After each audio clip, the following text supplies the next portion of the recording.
Ravi sir ದಯವಿಟ್ಟು ವೇದಿಕೆ ಮೇಲೆ ಬರಬೇಕು. ನಾವೆಲ್ಲರೂ ನಿಮ್ಗೋಸ್ಕರನೇ ವೆಯ್ಟ್ ಮಾಡ್ತಾ ಇರೋದು. ಇವರು ಬರೀ ಅಭಿಮಾನಿ ಅಲ್ಲ, ನಮ್ಮ ನಿರ್ಮಾಪಕರು. ನೀವು ಫಾರ್ ಎಕ್ಸಾಂಪಲ್ ಒಂದು ಚಿಕ್ಕ ವಿಷಯ ಹೇಳ್ತೀನಿ. ನೀವು ಈ ಕಾರ್ಯಕ್ರಮಕ್ಕೆ ನೀವು ಬರ್ತಿದ್ದೀರಾ ಅಂತ ಗೊತ್ತಾದಾಗ ನೀವು ಎಂಟ್ರಿಗೆ ಏನು ಮ್ಯೂಸಿಕ್ಕು ಆ ಸಿನಿಮಾದಲ್ಲಿರೋ ಅದು ಯಾವ ಟ್ಯೂನ್ ಬರಬೇಕು ಅನ್ನೋದು ಕೂಡ ಇವರೇ ಓಡ್ ಬಂದು ಹೇಳ್ತಾ ಇದ್ರು. ಅಷ್ಟು ಅಭಿಮಾನಿ ಅವರು. ಏನು ಹೇಳ್ತೀರಾ ಸರ್ ಈ ಸಂದರ್ಭದಲ್ಲಿ?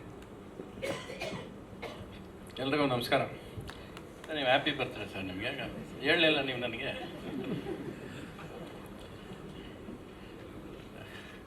ಐ ಥಿಂಕ್ ಎಸ್ 4 ವರ್ಷ ಆಯ್ತು. ನೀವು 4 ವರ್ಷ ಆಯಿತು ನಾನು ಮನೆಗೆ ಬಂದು ನನ್ನ ಜೊತೆ ಸಿನಿಮಾ ಮಾಡೋಕ್ಕೆ ಬಂದಿದ್ದು ನೀವು. ಅದೇನೋ ಬರ್ತಾರೆ ಸಿನಿಮಾಗೆ ಇವರು ಅಷ್ಟೇ, ಆಮೇಲೆ ಗಾಬರಿ ಆಗ್ಬಿಡ್ತಾರೆ. ಇವ್ನು ಹಾಕೊಂಡು ಮಾಡೋದು ಯಾಕೆ ತಗೊಳಕೋತೀವಿ ಇವನಿಂದ ಇವ್ನು ಮುಗಿಸೋದೇ ಇಲ್ಲ ಸಿನಿಮಾ ಅನ್ನೋದು ಒಂದು ಗಾಬರಿ ಆಗ್ಬಿಟ್ಟು ಹೊಟ್ಟೋಗ್ತಾರೆ ಎಲ್ಲರೂ.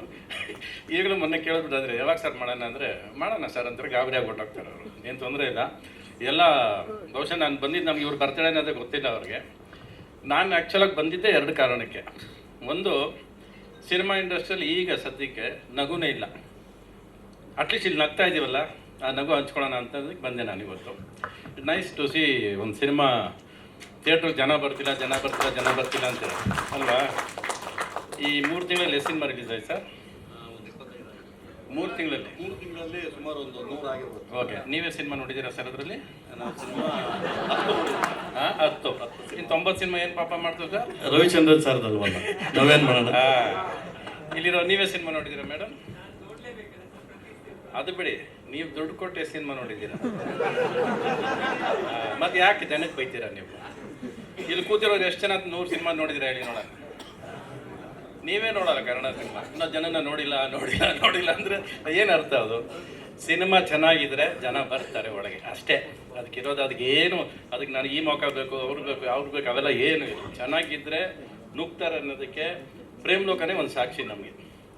100 ಡೇಸ್ ಸಿನಿಮಾ ತಳ್ಕೊಂಡು ಮತ್ತೆ 100th ಡೇ ಅದು ಸೂಪರ್ ಹಿಟ್ ಆಗಿದ್ದು ಸಿನಿಮಾ. ಅದು ಸೊ ಆ ಥರ ಆಗುತ್ತೆ ಸಿನಿಮಾಗಳು. ಚೆನ್ನಾಗಿದ್ದಾಗ ಜನ ಹುಡ್ಕೊಂಬಂದು ಸಿನಿಮಾ ನೋಡಿದ್ದಾರೆ. ದಾಖಲೆಗಳು ಮಾಡಿರೋಂಥ ಕರ್ನಾಟಕದಲ್ಲಿ ನಾವು ಕೊಟ್ಟಿರೋಂಥ ಹಿಟ್ಸು, ಸೂಪರ್ ಹಿಟ್ಸು. ಬಹುಶಃ ಏನು ಅಂದರೆ ನಾವು ಟ್ರಾಫಿಕ್ ಜಾಮ್ ಮಾಡ್ತಾ ಇದ್ದೀವಿ. ನಮ್ಮದೇ 10 ಸಿನಿಮಾ ವಾರಕ್ಕೆ ರಿಲೀಸ್ ಆದರೆ, ಇಲ್ಲಿ 40 ಸಿನಿಮಾ ಒಂದು ವಾರದಲ್ಲಿ ರಿಲೀಸ್ ಆದರೆ ಟ್ರಾಫಿಕ್ ಜಾಮ್ ಆಗೋಯ್ತು. ಆ 40 ಸಿನಿಮಾದಲ್ಲಿ ಜನನ ಆರಿಸ್ಕೋ ಸಿನಿಮಾ ಅಂದರೆ ಏನು ಆರಿಸ್ಕೋತಾರೆ? ಬೇರೆ ಭಾಷೆ ಓಡುತ್ತೆ. ಹೌದು, ಬೇರೆ ಭಾಷೆಯಲ್ಲಿ ಸೆಲೆಕ್ಟೆಡ್ ಹಿಟ್ಸ್ ಮಾತ್ರ ಬರ್ತವೆ. ಇಲ್ಲಿ ಸೆಲೆಕ್ಟೆಡ್ ಫಿಲ್ಮ್ಸ್ ಮಾತ್ರ ಬರ್ತವೆ, ಎಲ್ಲ ಸಿನಿಮಾ ಬರಲ್ಲ ಇಲ್ಲಿ. ಅಲ್ಲಿಂದ ಬಂದರೆ ಮತ್ತೆ ಅದು ಜಾಮ್ ಆಗ್ಬಿಡ್ತವೆ. ಬರೋದು ಯಾವುದೋ ಹುಡ್ಕೊಂಡು ಒಂದು 4 ಸಿನಿಮಾ ಬರುತ್ತೆ. ಅದರಿಂದ ಅದು ಓಡ್ತಾ ಇದೆ ಅಂತ ಕಣ್ಣು ಕಾಣಿಸೋಕ್ಕೆ ಸ್ಟಾರ್ಟ್ ಆಯಿತು. ಇಲ್ಲಿ ಟ್ರಾಫಿಕ್ ಜಾಮ್ ಜಾಸ್ತಿ ಆಯಿತು. ಸೊ ಥಿಯೇಟ್ರ್ ಮುಂದೆ ಕೂತ್ಕೊಂಡು ಗೋಳಾಡೋದ್ರಲ್ಲಿ ಅರ್ಥ ಇಲ್ಲ.